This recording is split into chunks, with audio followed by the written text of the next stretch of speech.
Halo, assalamualaikum warahmatullahi wabarakatuh. Saya Muhammad Rifki Sutrisna.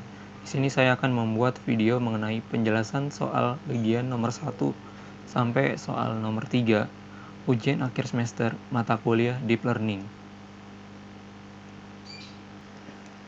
Soal 1A, perbedaan machine learning dan deep learning. Di sini untuk jawabannya saya membagi menjadi 3 bagian. Yang pertama dari sisi algoritma.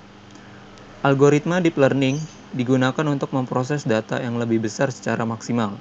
Sedangkan algoritma machine learning dimaksimalkan untuk jumlah data yang lebih kecil. Yang ketiga, untuk mesin komputer yang digunakan, deep learning membutuhkan mesin atau komputer dengan spek tinggi karena untuk kemampuan memproses data dalam jumlah banyak. Sedangkan machine learning bisa digunakan dengan mesin komputer biasa saja. Yang ketiga, dari segi solution atau dalam hal penyelesaian masalah, machine learning disarankan untuk memecahnya menjadi beberapa bagian, sedangkan deep learning membuat jaringan saraf buatan yang mampu menyelesaikan masalah secara keseluruhan dari awal sampai akhir tanpa perlu dipisahkan menjadi beberapa bagian. Soal 1B. Tujuan dari pembelajaran training pada pemrosesan data. Jawabannya adalah tujuan dari pembelajaran training adalah untuk meminimalkan error sehingga kinerja learning machine model dapat diukur oleh square error. Dengan kata lain, utility function adalah meminimalkan square error. Soal 1C. Jelaskan perangkat keras yang digunakan untuk pengolahan data menggunakan deep learning. Jawabannya adalah GPU atau singkatan dari Graphics Processing Unit.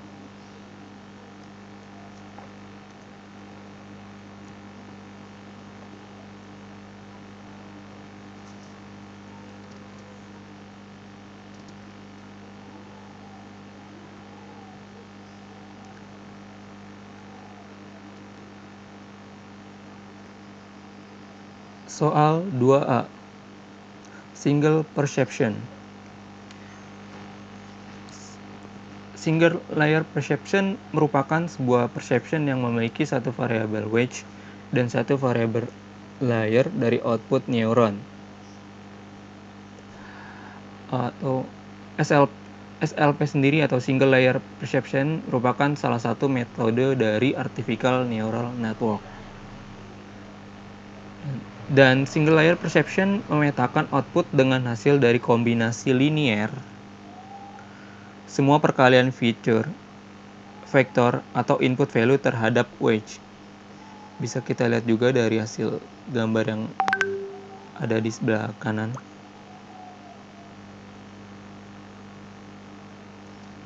Soal 2B, Bayesian probability.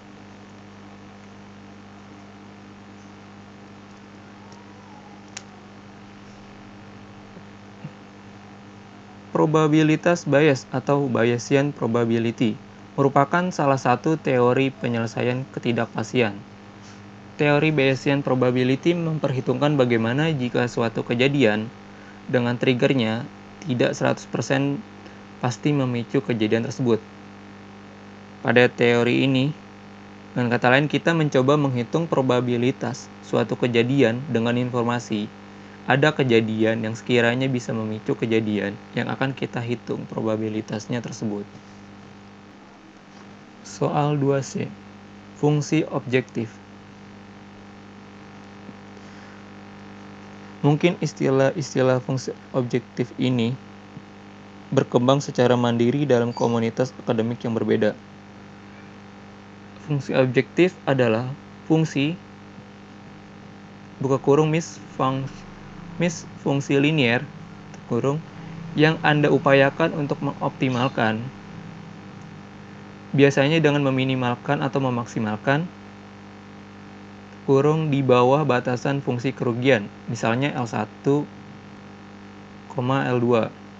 Contohnya adalah pada regresi Rej atau SVM.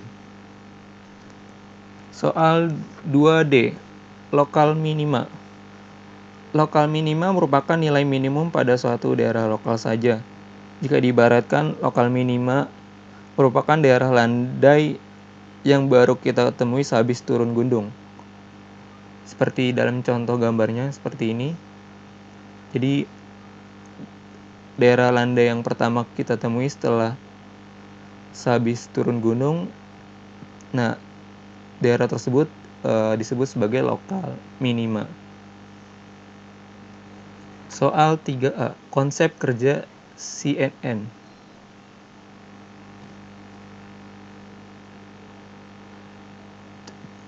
Berikut ini adalah gambaran secara kerja CNN.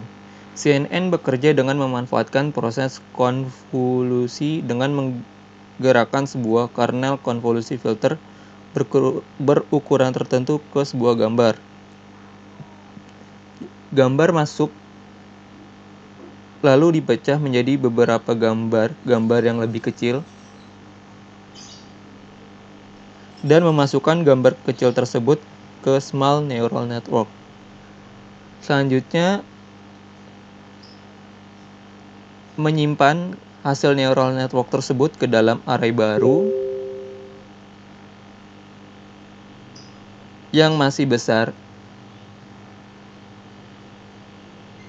tersebut dengan downsampling yang penggunaannya dinamakan max polling atau mengambil nilai piksel terbesar di setiap polling kernel. Array kecil tersebut kecil itu kita bisa inputkan ke dalam jaringan saraf lain. Dari jaringan saraf yang paling terakhir akan memutuskan apakah gambarnya cocok atau tidak.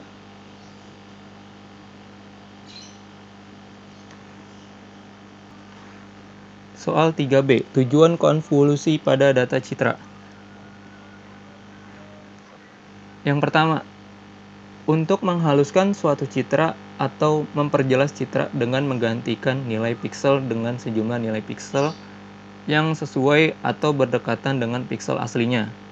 Yang kedua, mampu mengurangi bahkan menghilangkan noise yang melekat pada citra. Soal 3B, tujuan konvolusi pada data citra. Maaf, tadi ada kesalahan, maksudnya adalah soal 3C mengenai fully connected layer. Fully connected layer.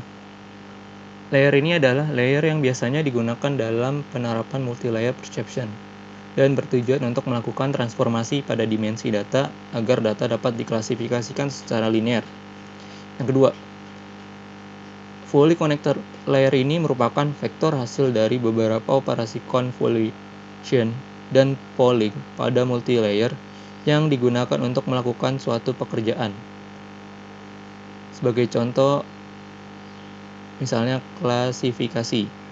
Yang ketiga, fully connected layer ini hanya dapat diimplementasikan di akhir jaringan. Oke, mungkin segitu saja yang bisa saya sampaikan.